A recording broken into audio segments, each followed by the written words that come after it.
The reason why I chose FCC to pursue my career training was because I wanted to kind of get into a more integrated environment, something where I could have more of a one-to-one experience with my professors and with my advisors and other things like that. I had originally attended another four-year university that kind of treated me more like a number before I got to this point.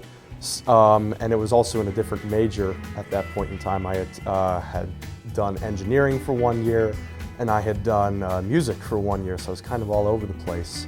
I did well in those programs, but I still kind of felt like I was getting swept under the rug. Here at FCC, I really felt like I got a lot of one-to-one experience with my professors and with my advisors, and I learned a heck of a lot while I was here.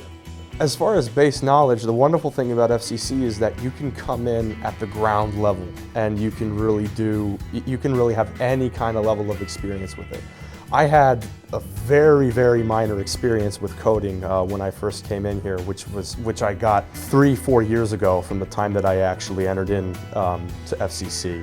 So I mean, there isn't really a base level that you need because the professors, again, it's such a one-to-one experience here that the professors really do a good job of interacting with you, making sure that you have a strong foundation before you start moving on to the more complicated commands and more complicated methods and other things like that. I mean, the way that I benefited from the career training was even in the job that I currently have right now.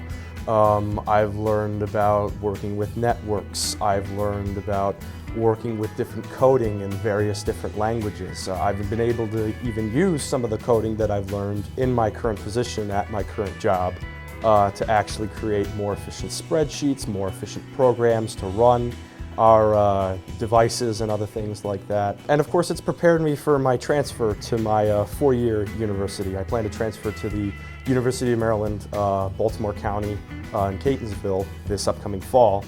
And it's just done a great job to kind of get me prepared for the working environment that I'm going to be heading into, for getting ready, giving me a good foundation so that way I can learn more specific things so I can one day pursue my ultimate goal.